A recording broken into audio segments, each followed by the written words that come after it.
Welcome to another episode of Storytime with BDD. I'm your host, BDD, aka Brooklyn Dad. And folks, welcome back after quite a long hiatus. It's been a while since I've been in the digs, and it's good to be back. Good to be back. And we have some things to discuss. First of all, happy Thanksgiving. I missed you guys on Thanksgiving. I hope you all had a happy turkey day, that you ate plenty, but not too much. You got just a teeny bit of a food coma there. Um, and let's go ahead and jump on into what we have going on today. Today's show is brought to you by the letter F. No, today's show is titled 24 Hamas Hostages Freed, Insurrectionist Trump. And so at the top of the hour, before I get into these little stories here, I want to say hello to Philosophy, my friend who suggested that, you know what, BDD, you've been doing enough of these late night shows. Can we get back? Can we get back to doing them a bit earlier? So I'm sticking my toe in the water. John. That's for those of you who don't know. Philosophy is also AKA John Slater, who puts out fantastic videos. A lot of them are feel good. A lot of them are very interesting things. Check him out, please. Queen of the South, welcome. Scott S. Scott, you posted something in the comments earlier. You said GTSY, and I was like, what the hell? What does that mean? And I was like, is it good to see you? Perhaps. Good to see you too, my friend. The Trump Reaper is here. Cindy C is here. Veronica Tello, Star Shumate, Aries Wanderer. The gang is all here. Elaine Prieto, Zelda is here. Meredith Powell, Valerie G, Monique Lee, Cecile Kazimi, Diane London. Everybody is here. The ABX girl.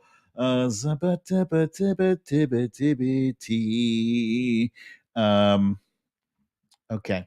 So anyway, let's go ahead and jump right on into what our top stories of the day are. For Thanksgiving, some folks ate food. Some folks watched football on TV. Some folks did absolutely nothing. President Biden ran into a freezing cold body of water, for crying out loud. Why would he do it? We'll find out. The Colorado 14th Amendment Section 3 case might have bit somebody, some of us hard, might have left some of us dissatisfied. But I'm here to tell you that it's not all bad news that the judge did not remove Donald Trump from the ballot. We'll get into why. And last but not least, we had some hostages freed today. This is a very big deal. For a change, there is some good news coming out of the Gaza Strip. And let's see.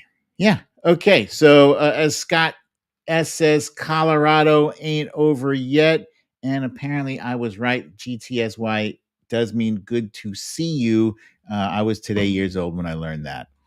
Okay. And we have a reminder from our friend, the Trump Reaper, to please hit the living hell out of the like button. To do that, make sure you subscribe and like. You see what I did there? Subscribe to the show and hit the like button. The like button looks like a thumbs up. Make sure you do that. It really does help the whole the whole algorithm for the show. Yeah, and by the way, for those of you who are wondering, I am wearing a Denver, Colorado t-shirt. Thank you, Meredith Powell, for noticing. A little while ago, you guys remember, I had a memorial service for my dad in California. Flying back to the East Coast, we had to go through Denver. And I was like, I'm going to get me one of them shirts because that actually was my first time just even passing through Denver. So it's a pretty cool airport. It was nice. Uh, Philosophy offers that Joe Biden is the only politician who could get this done. I agree. I agree. Although Spanky McDumbass would insist, I could have had it done in less than 24 hours. You're full of shit, you know. All he's good at doing is destroying things. ETTD, everything Trump touches dies. Okay, so let's jump into um, let's talk a little bit about Thanksgiving. My Thanksgiving was good. We hosted friends, friends of the family, our daughter's best friend, their parents, their son, et cetera, et cetera.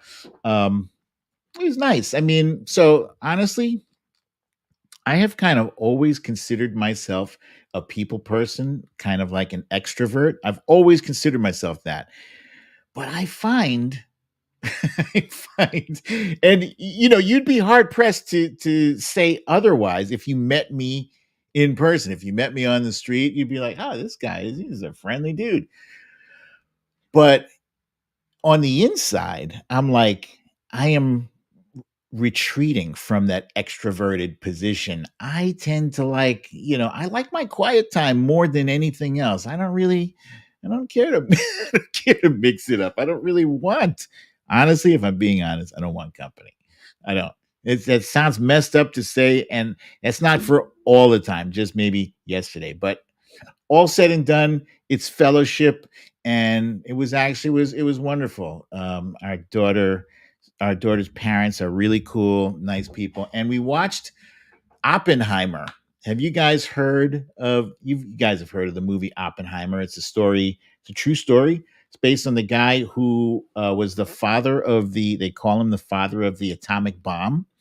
Um, J, is it J. Robert Oppenheimer? Yeah. Um, and the movie itself was directed by Christopher Nolan. I'm a big Christopher Nolan fan. I've seen all of his movies, Memento and the Dark Knight series and Inception and all of them. Every movie he's done, I've seen. And I liked it. I liked the movie, but there's a but. I don't know if you guys consider a spoiler when somebody tells you what doesn't happen. Okay. But if you consider that a spoiler, you might want to go la la la, cover your ears, because here's the spoiler, right? Or the non-spoiler spoiler. What I was expecting to see was a whole lot more, you know, like the climax, if you will. You know, he's the father of the atomic bomb. Let's see the explosion. Let's see the explosion. And we didn't see the explosion. Sorry.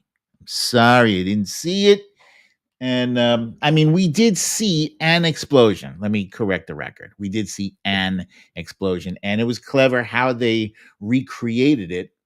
It wasn't an actual nuclear explosion, but they used chemicals and gasoline and stuff, made it look kind of realistic. But you know, you expect to see the shockwave, and you know, we didn't see any of that stuff. So it's fine. It was other than that, it was a great movie.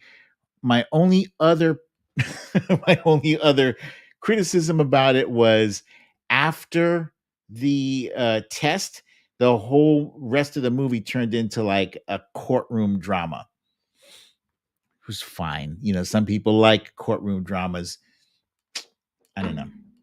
It was fine. You know, it was part of his story, and um he was given the old McCarthy treatment. They were trying to paint him with that communist brush and trying to wreck his reputation because he didn't want there, you know, millions more people to die. He saw the atomic bomb as as a way to end all wars. That's what he wanted to do. He wasn't like a war guy. He wanted this to be the tool that could potentially end all wars. But anyway, I recommend it. It's a good movie. Definitely. It's a Christopher Nolan movie. You can't go wrong. But just, temper your expectations. Um Yesterday, I found out, and I guess the news came out a day before, but I'm like a day behind. Um, that this guy, Kyle Rittenhouse, is broke. Whoa, philosophy. Thank you, my friend. Thank you for the kind donation. Yes, Kyle Rittenhouse. I guess I don't know where the hell he was getting money from anyway. Are people like just donating money to him? I don't know. Um, but yeah, apparently he's broke, and I don't know if this was some kind of plan to help boost his book sales because he's got a book out now.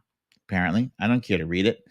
Um, but anyway, I posted a tweet about this yesterday as part of my Thanksgiving, and one of the things I was thankful for was finding out that this murderer or acquitted murderer was broke, and apparently, Community Notes decided that.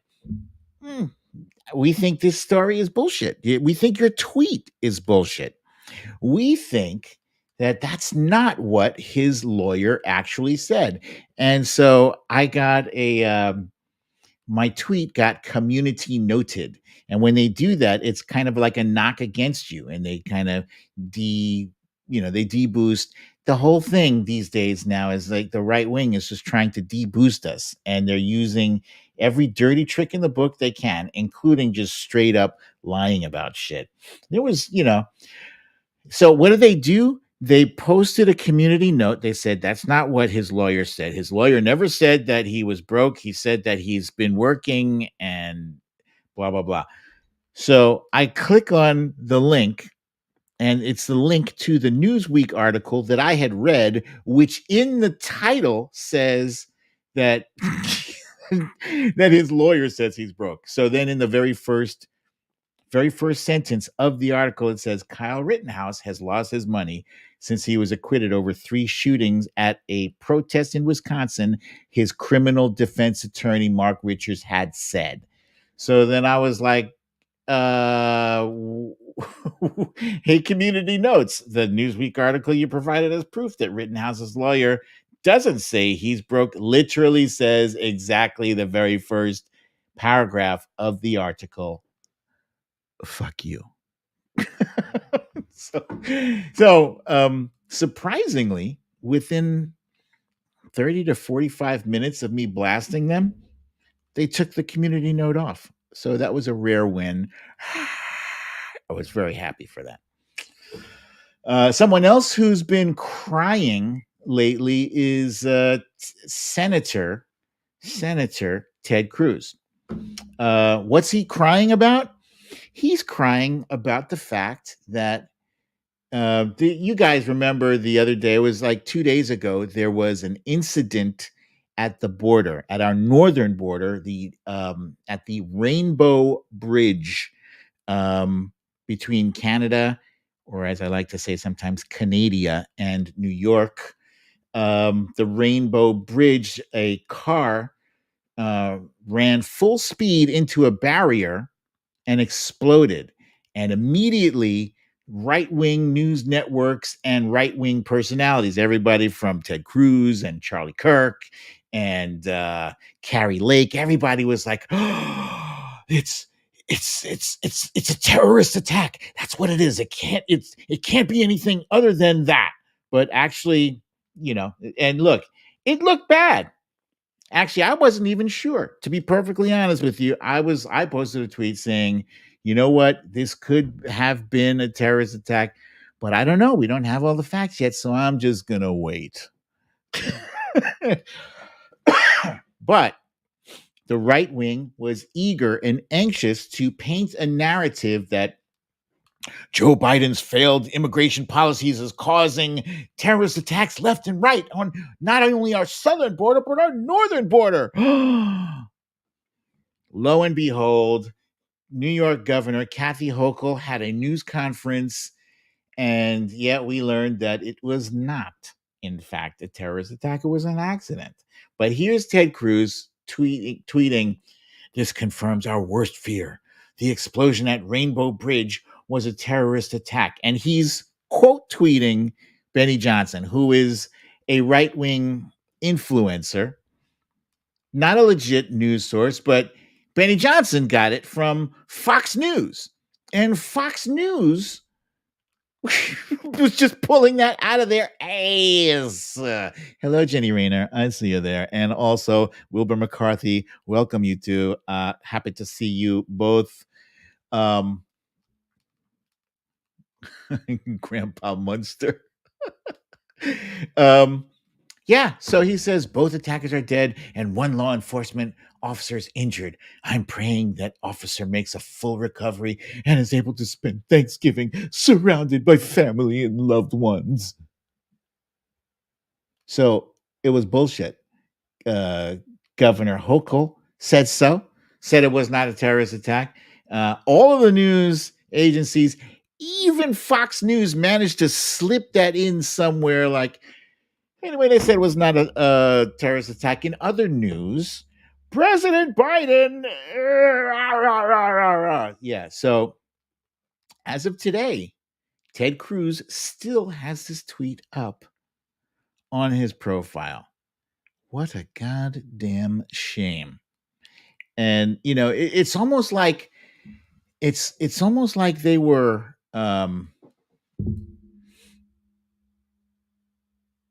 oh shit. Oh, John Slater knew the couple. I'm so sorry for your loss, buddy. I'm sorry to hear that.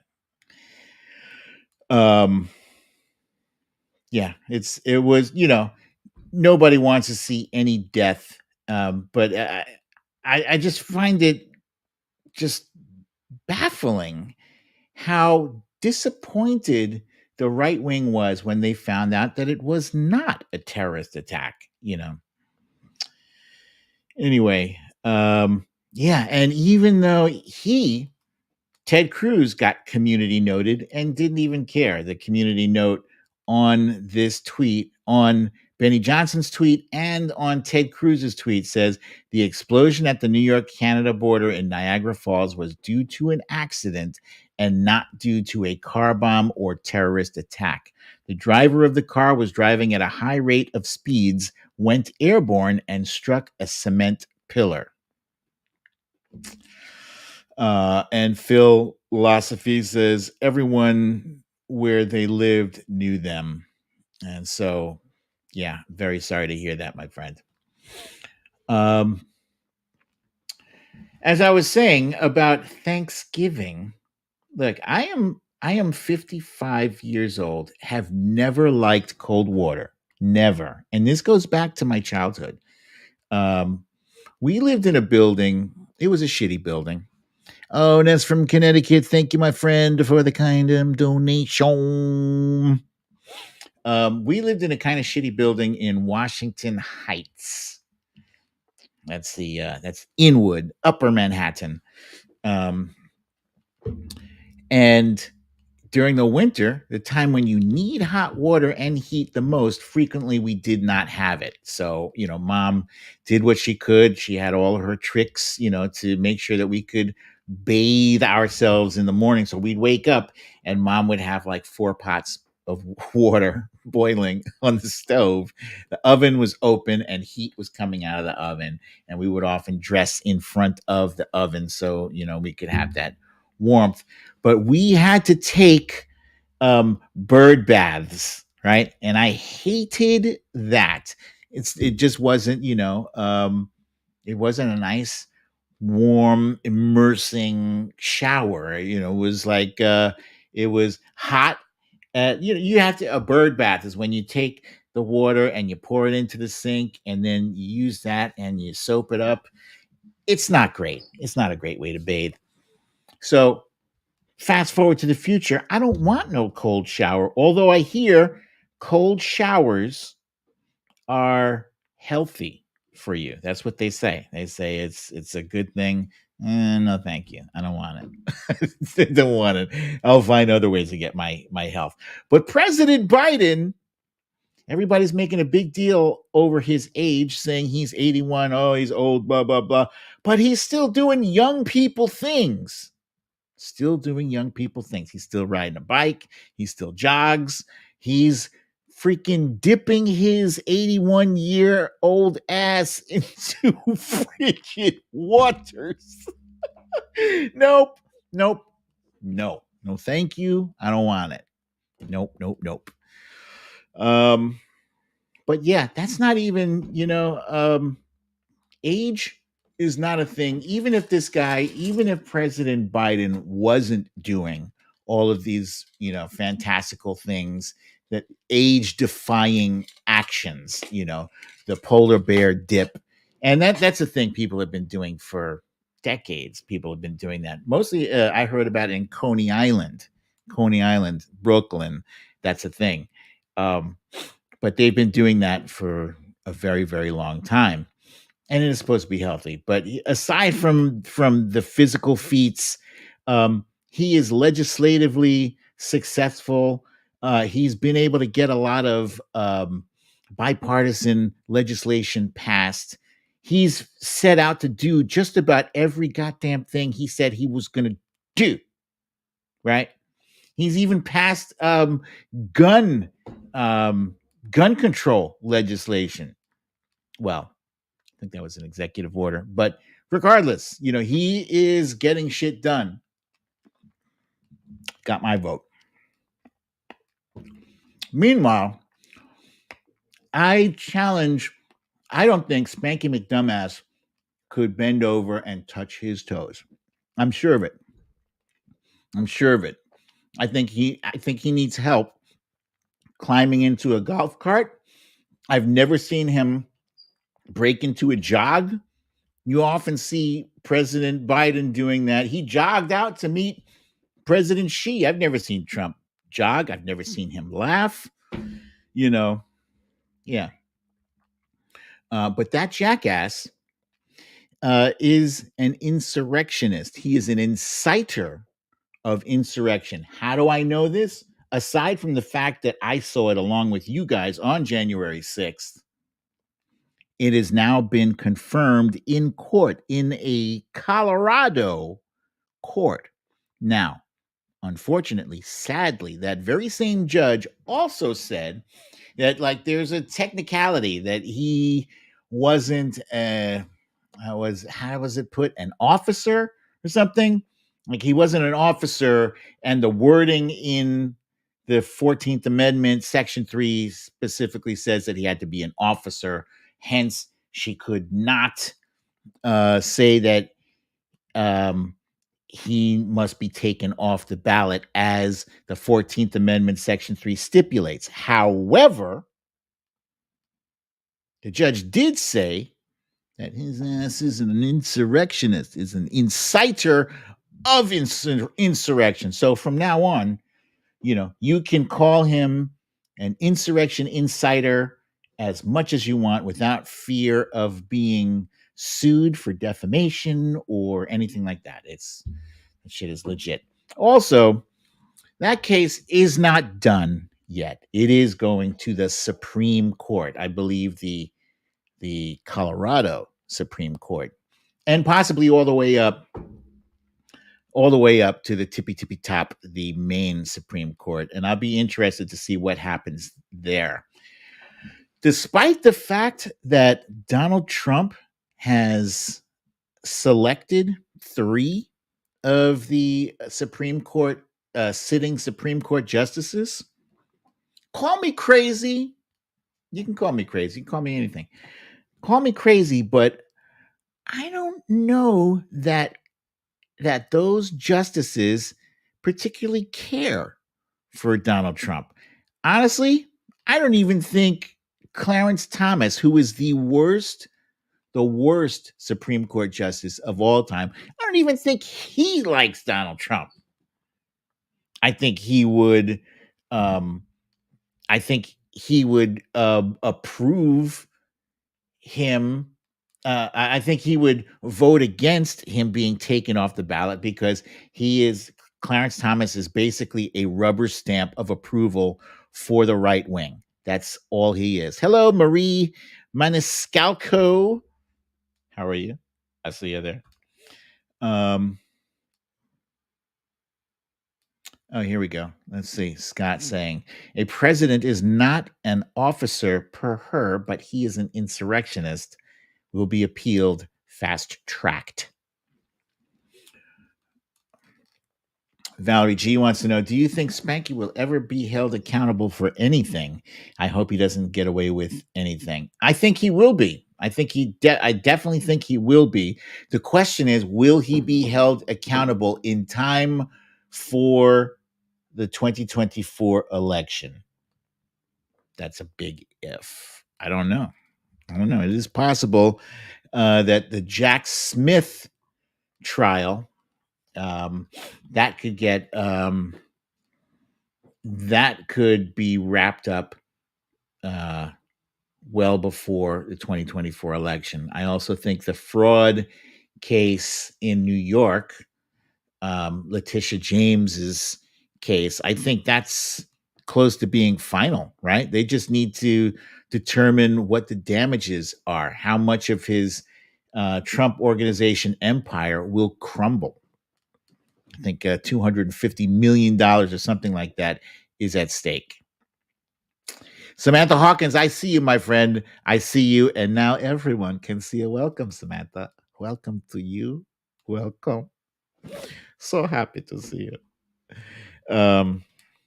Okay, so before I continue, I can't believe I've already zoomed past that other stuff. But yes, before I continue, a reminder if you are just joining us now, this is Storytime with BDD. I'm your host, BDD, aka Brooklyn Dad. Remember to please hit the subscribe button in the lower right corner of your screen and also hit the like button, which is basically a thumbs up like I'm doing right now. All right, make sure you do that. Thank you very much. Cindy C is concernicus that if he isn't convicted before the election, many voters will vote against Dems for not being able to get the job done. That's an interesting point you have there. I'm not sure that that's how they'll see it. I believe they'll probably go the opposite idiotic direction and they'll be like, you see that? He was right the whole time. It was a witch hunt. The reason he's not being convicted is because it was a witch hunt and Democrats just want to weaponize government.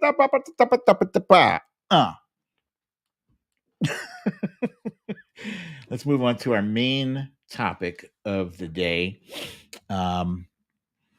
So the Israeli government has been very reluctant to call this thing a temporary ceasefire. They've been wanting to call it a humanitarian pause, right? They don't want to call it a ceasefire. They don't want it to be a ceasefire because in a ceasefire, like you're supposed to stop firing altogether. And that was not their plan. Their plan was to allow certain civilian corridors to be open for safe passage, right? To allow the exchange of hostages and to allow for the passage of humanitarian goods and whatnot. So,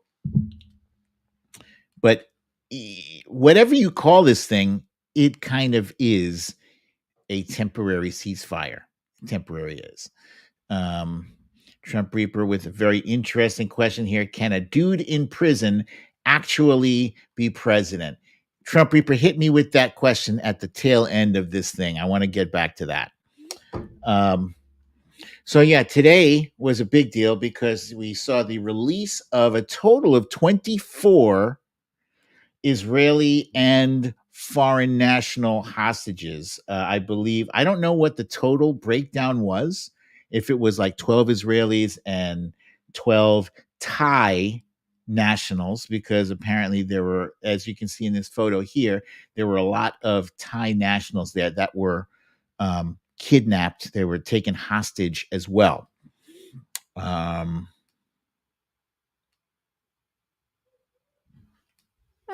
this is interesting. Let me just put Phil's comment up here. John, Phil, says he will be the GOP candidate. Trump will lay heavily pro Palestine. He knows the young voters are pro Hamas, in my opinion.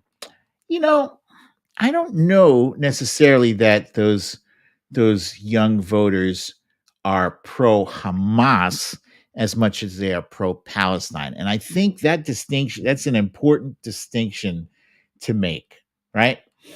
Um, Hamas is the group that that launched their attack on Israel on October 7th. They are the group that kidnapped a bunch of people. They are the group that killed 14 or 1500 Israelis, including women and children. But I don't I want to make sure that we're clear that we're not conflating all Palestinians with Hamas. That's definitely not the case. I'm sure there are a number of Palestinians that are pro Hamas. I'm sure of it. And why am I sure? Because just like we here in America have far right wing assholes, every every country has far right wing assholes. As we're seeing it also a frightening trend, like Argentina just elected a far right wing asshole. I think Poland did too. Scary, but oh, interesting. Here, let me throw up this follow up here from Philosophy. It says, the ones of my daughter's generation are being fed pro Hamas on TikTok every day. They believe Israel is who created Hamas. It's messed up. Interesting. Interesting. Okay. I see what you mean there. And yeah, and actually, come to think of it, now that you mention it, there was that insane trend where people were like uplifting Osama bin Laden's letter to, what was it, a letter to America or something, a letter to the United States, and suddenly like they were putting bin Laden in a good light. I mean, it's sad. It's a failure of messaging. It's a failure of education. I think some, not all, um, but I think a significant slice of the youth is mistrustful of our leadership, and that's um, that's understandable. I understand why they would be mistrustful. They see both the Democratic Party and the Republican Party as being interchangeable, as being the same thing. Uh, and that's where I was in the mid 90s when I was in college and when I voted for Ross Perot. I remember that. So they have to take their journey the same way we do, too. Um, so a lot of hostages were released from the Israeli side, and let's also not forget the Palestinians that were released too, because so this deal is it's two sided. It's not just Israeli hostages being released; it's Palestinian. Here's an interesting distinction that we have to make. Okay, they are referring to them as prisoners, right? Because they've been kept in Israeli jails. However, I do not believe that that all of the Palestinians who were released today, and there were a total of 39. Yeah, it's almost like a 3-for-1 kind of deal. So, oh, all right. So maybe it was 13 Israelis and 11 foreign nationals, Thai nationals, because they did release 39 Palestinians. They've been calling them prisoners because they've been kept in Israeli jails, but some of them are political, have been detained for political reasons, Uh, so yeah, and that's a whole minefield in and of itself. This whole conflict is is a really fucked up um ball of twine or something. Like it's all political dynamite. You have to watch what you say and how you say it. Um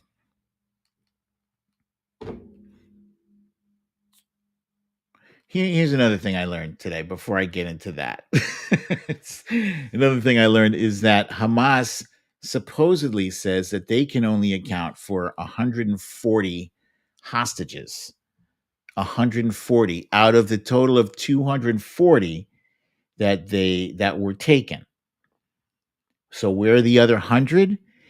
According to, I don't know, Israel maybe, the IDF, according to them, Hamas says that the other 100 have been grabbed by other Islamic groups. Like, I guess there's something called the Islamic Jihad. Um, yeah. So I don't know where these other hostages are. All in, it's the total deal is supposed to be 50 Israeli and American and other foreign national hostages, are total supposed to be released, and 150 Palestinian hostages slash prisoners, um, are supposed to be released. Hello, Pam Ham. I see you there. That damn Alaskan. I see you too, my friend. Foxhill Dreams. Um, so apparently they can keep the ceasefire, this temporary ceasefire, going if they keep releasing 10 hostages per day. 10 additional hostages per day over the 50. They can keep that ceasefire going, which Hamas, is heavily in favor of. Israel, not so much. And Israel's position is Israel's position is uh, that a ceasefire favors Hamas because they can like reinforce their positions. They can kind of strap themselves in, and you know um, and it's counterproductive for Israel. Uh, this is interesting here. Scott says Israel's definition of a political prisoner could be a misnomer if you consider Bibi's rule. Um, and Claudia, hello, Claudia. Claudia says, I can't believe people re-elected Bibi. No one in Israel likes him. So somebody earlier said something to the effect that that Israel created Hamas, and that's kind of true. I believe it's actually it was uh, Netanyahu who kind of propped up Hamas. I don't think they created, unless you're saying that um, Israel's occupation of Palestine is what helped to create groups like Hamas. Um, then I guess technically, then that's a correct statement. But I don't think they went out and recruited people, and that's something that just kind of happened. And the concern is that while the bombings continue in Palestine, that each 17 or 18-year-old kid who watches their little sister get crushed under, hundreds of pounds of concrete because the building was destroyed by a bomb, each father who loses their children to one of these bombings, you know, they become fodder. They can become potential members of Hamas or whatever organization it is that is recruiting people who have lost loved ones. So, yeah, this is a completely messed up situation. I think Hamas, first things first, I think Hamas has to get their shit together and make sure that they find those other 100 hostages, because really that's their only leverage right about now. That is the only thing that is preventing Israel from continuing its bombing campaign, right? I was worried about the more bombs that fall in Gaza, you run the risk of a bomb being dropped right on the heads of hostages being held. How can you not think that? Right? Um,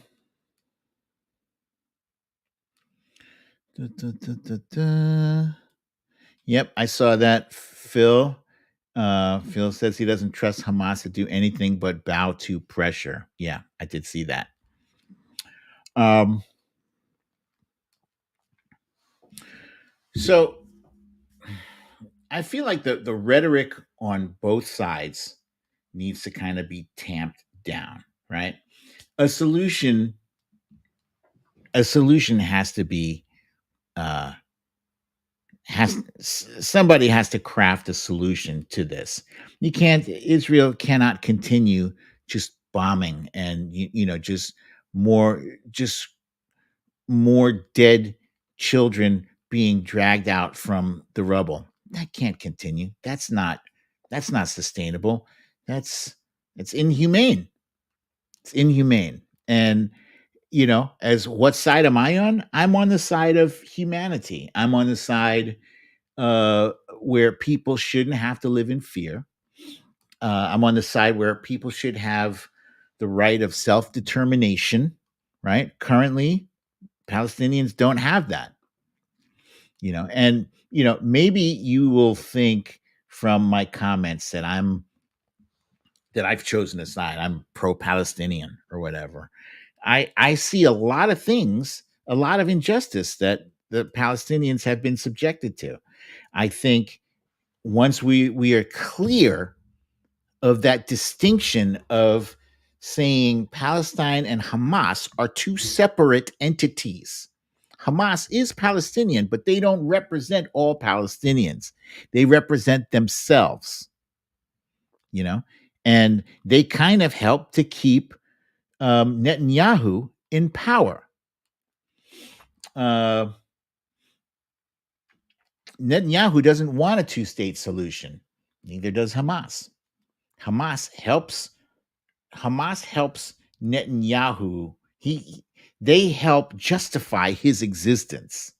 Yeah, as long as they keep, you know, bombing hospitals or bombing nightclubs or buses or wherever, or shooting uh, young Israeli teenagers at music events.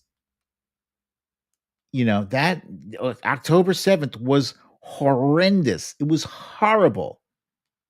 It's horrible. But Israel cannot just keep pounding, pounding Gaza. All they're doing right now is pounding, pounding, pounding. And we don't even know if they're hitting Hamas. What they need to do is a more surgical strike to get in those tunnels and find out where the actual um, terrorists are. But you keep pounding Gaza Strip, you're just hitting a lot of civilians. You are using a bazooka to kill a mosquito in your house or in someone else's house. A mosquito bit you and you want to destroy this mosquito. So you go and you get a bazooka and a flamethrower, and you, wherever that mosquito goes, oh shit, it's in that person's house. Boom. That's not it, dude. Go in there with a can of mosquito killing spray. Go in there with the fly swatter.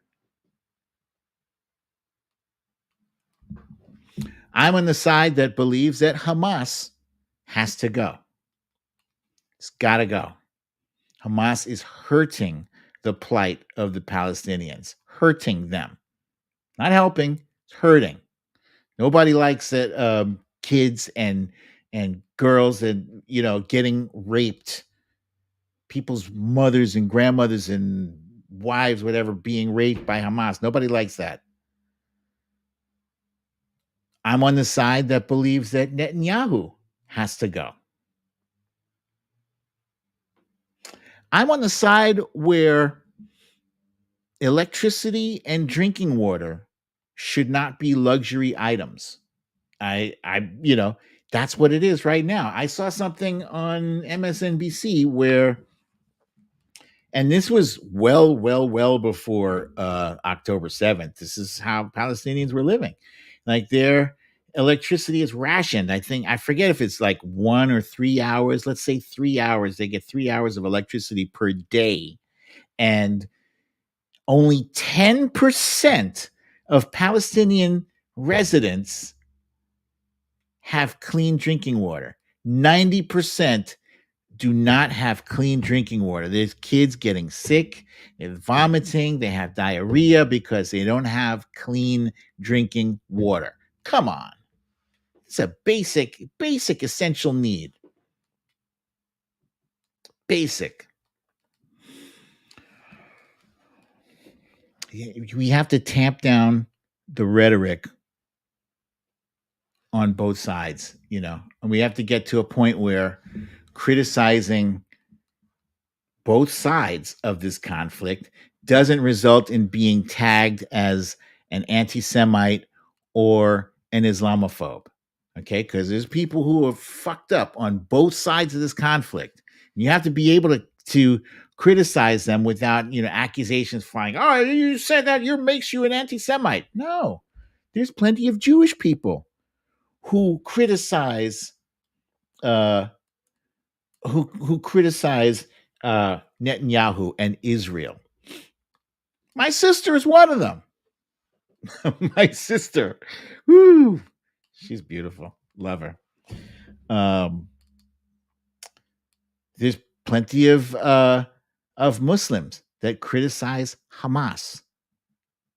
Yeah, and we have to be. There has to be a safe place for us to be able to have discourse like that without it as being weaponized. Right? We have to get to that point. We have to be able to have the ability to differentiate between hate speech and someone trying to make a point. We're all grown folks. We know. We know. And it's only the people who are not communicating in good faith who will take any little thing and try to weaponize it and say, this person is an anti-Semite, et cetera, et cetera. I saw somebody saying, I think it was Philosophy, said something about, but here we go. Yeah, I was right. Biden is the one who will create an end. He was working on a railroad to open. Yes. I think he made a statement about that during his press conference today. I find that very, very interesting. I think it's going to take more than a railroad. And frankly, I think it's going to take more than a decade for us to see actual peace in the Middle East. I think there's a ton of hurt feelings on both sides. I've said this before. I'm saying it again. There's no overnight solution to this conflict, but that shouldn't stop us. It shouldn't delay us from moving the needle in the right direction. We have to keep moving, inching forward, whether it's incremental process. That's the only way it's going to be, little by little, but developments in good faith. And a perfect solution leaves both sides somewhat dissatisfied. They're, I would say, 80% 80% is what each side should feel like they got of their wants, their wishes. They should feel like I didn't get 100%, but I got 80%, and 80% I can live with. That's what it's got to be. That's what it's got to be. And smarter minds than mine need to be hammering solutions out that hit 80% for both sides. That's what I think. I think the Palestinian people need a new government. I think the settlements need to stop. Oh, let me share this comment from Diane London here. Diane says, I've been to Israel twice, 2 days each time. I've seen the injustices of the Palestinians up close. I'm Jewish by religion, Ukrainian American, and Jamaican. Wow. That is, I didn't know that, Diane. That is a very cool mixture. That's cool. Very cool. Yeah. Scott says Bibi has to go. His ilk will not cease. Philosophy says he realized this issue in the Middle East is what many prophecies say is the beginning of the end. Yeah. I do realize that, and it is scary. It has taken me a while to come out of my I won't discuss the Middle East issue shell because I don't know enough about it, Um, and yeah, little by little, I'm learning more and more about um, all of the nuances of this conflict. It's not a straightforward. It's not a straightforward thing, and that's why to this day it's still a thing. It was a conflict before I was born, and it rages on. It rages on, and but I think right now, uh, the more days that go by that we have an actual ceasefire in effect, the better. Um, and I will give right now. I'll give both sides the benefit of the doubt because what else? What else am I going to do? I have a great imagination and I could cook up a whole lot of conspiracy theories, about false flag attacks, that violate the ceasefire. I do know this. I will not be posting on Twitter about this unless there are things that I can 100% uh, confirm, you know, like different actions taken by both sides. We're in the fog of war now. So when you hear about an attack, an explosion somewhere, you're not going to really know who did it, even if you happen to be in the middle of Gaza right now. No way to know. No way to know um, who is launching an attack, who is violating the ceasefire. It could be Hamas. It very well could be Hamas, but it could also be Israel too. So, they could be like, we don't want to have a ceasefire. I think it's less likely to be Israel because their incentive is that they have residents, they have citizens who want their family members back.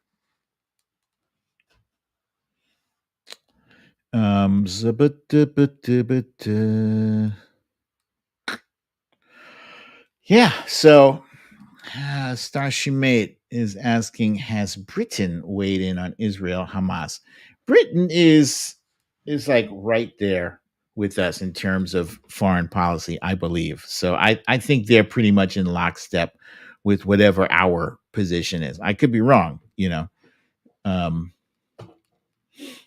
but I'm pretty sure the majority of people just want to see the bombing come to an end. And even that situation is messed up. It's messed up because I remember when we were attacked by bin Laden, on 9/11. I and a whole lot of other people wanted some payback. We wanted our government to strike back at the people who the people who perpetrated that disgusting attack on our World Trade Center and the Pentagon. And you know hey, look, ladies and gentlemen, we have Texas Paul. What's up? Texas Paul is in the house. How you doing, my friend? Glad to have you here. You guys, you should know Texas Paul also has a show, and he has been asking me many times, can I join him? But we never actually managed to make that happen. So one of these days, Paul, hit me up. You're gonna let me know what time, what day, and what time, and I'll be there. And then we can be happy. Uh, so yeah, I ultimately think that the bombing, if we can stop the bombing for an extended period of time, cooler heads can prevail, and diplomacy can happen, and we get the hostages back. I think that's everybody's goal, and still Israel has to um, eliminate Hamas. They have to. I don't know what that looks like, or if it's even possible.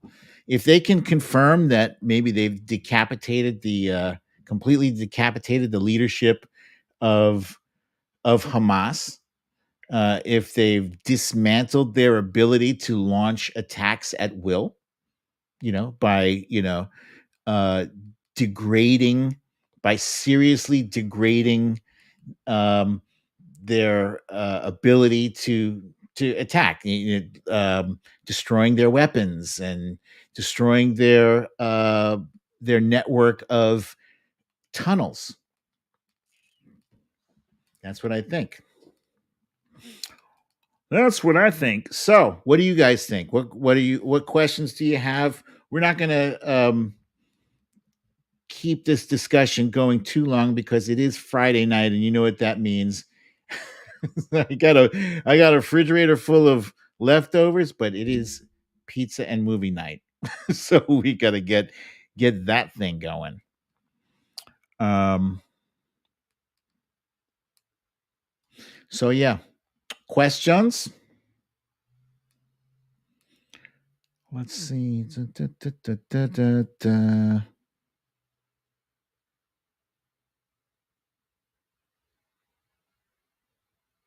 Cecile Kazemi says the 100-year war on Palestine and Carter's Palestine, peace, not apartheid, are fascinating reads from the Palestine perspective. Thank you, Cecile Kazemi.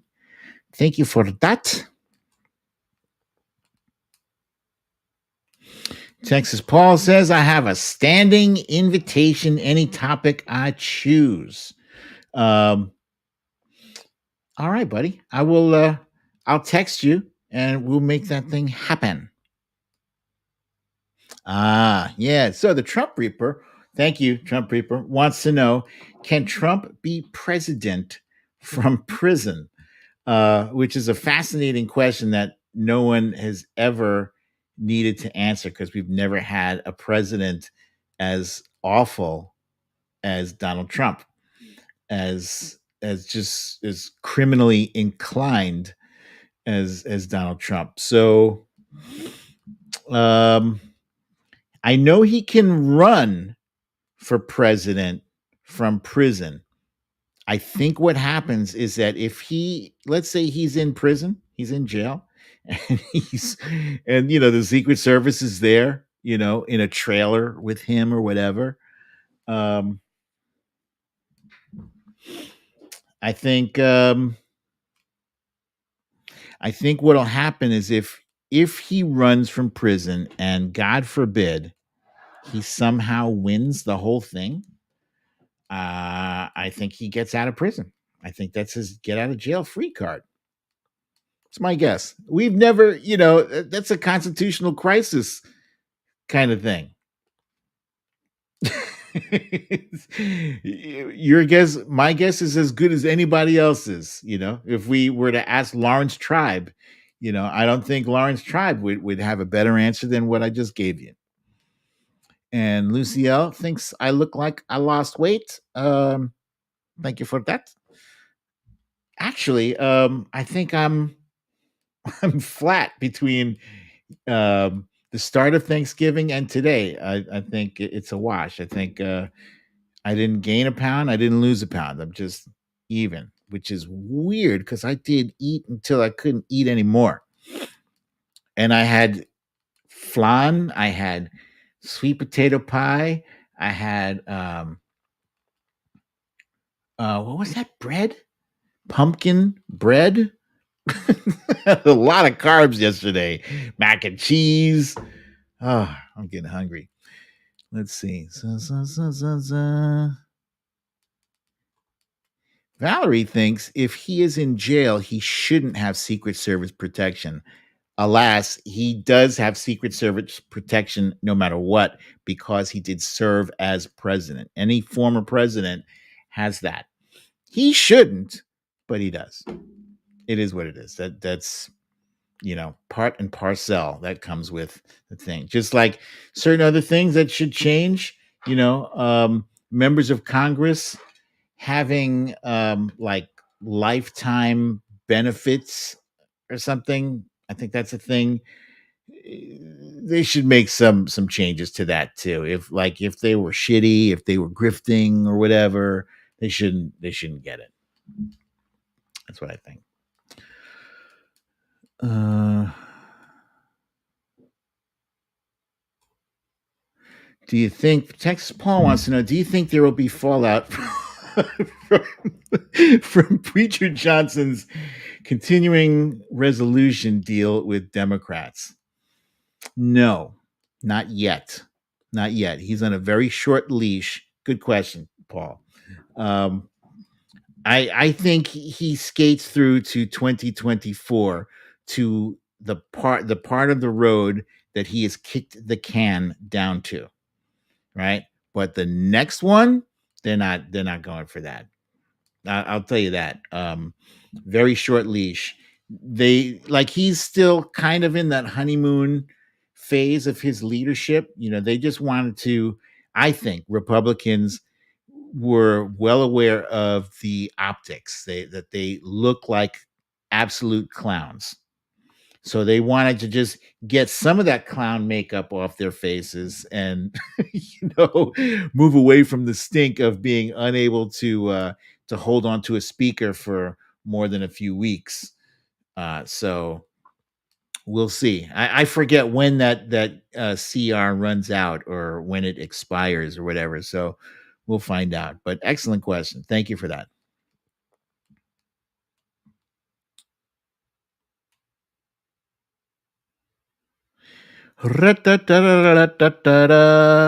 Water Soko is here. Welcome, Water Soko. Better late than never. Glad to have you here, my friend.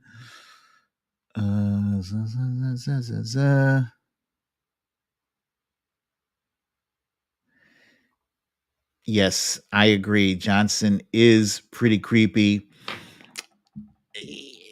He has these bizarre anti-porn watching habits with his son.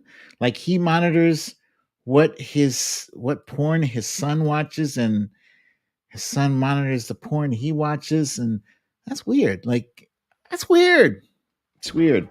Son, make sure you're not watching any creepy porn. Just straight up missionary position. Nothing but that. What? The stuff that's not funny is that he is 100% against um, the LGBTQ community. He wants laws against gay sex.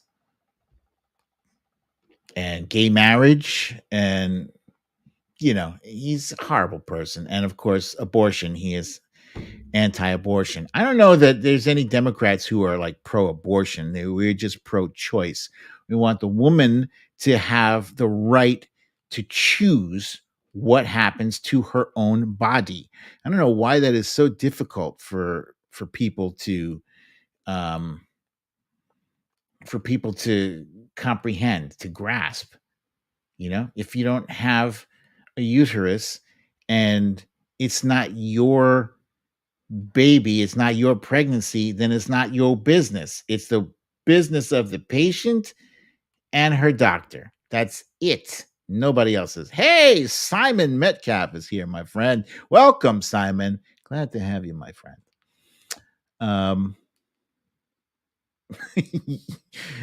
Yeah. Bizarro indeed. Oh, Ness from Connecticut wants to know, how are the fantasy teams doing? Okay, so brief recap. I am currently tied for first place with like 3 other teams, and my wifey she started off the season really badly, like 1-5, and now she's been on a win streak, so now she's 6-5. She's 6-5. So I got my fingers crossed for her. She beat my ass last week. I'm 7-4. She's 7-4. Yeah, she's 6-5. I got my fingers crossed that she can advance to 7-5 this week, and ultimately, I would love to face her team in the playoffs. And when I say that, I mean I want to beat her team in the playoffs. I want us to both play for first and second place. If I had my druthers, that's how it would shake out. But and how about them boys, Paul? Thanks to Dak Prescott. Dak Prescott saved my ass yesterday with his 4-touchdown performance.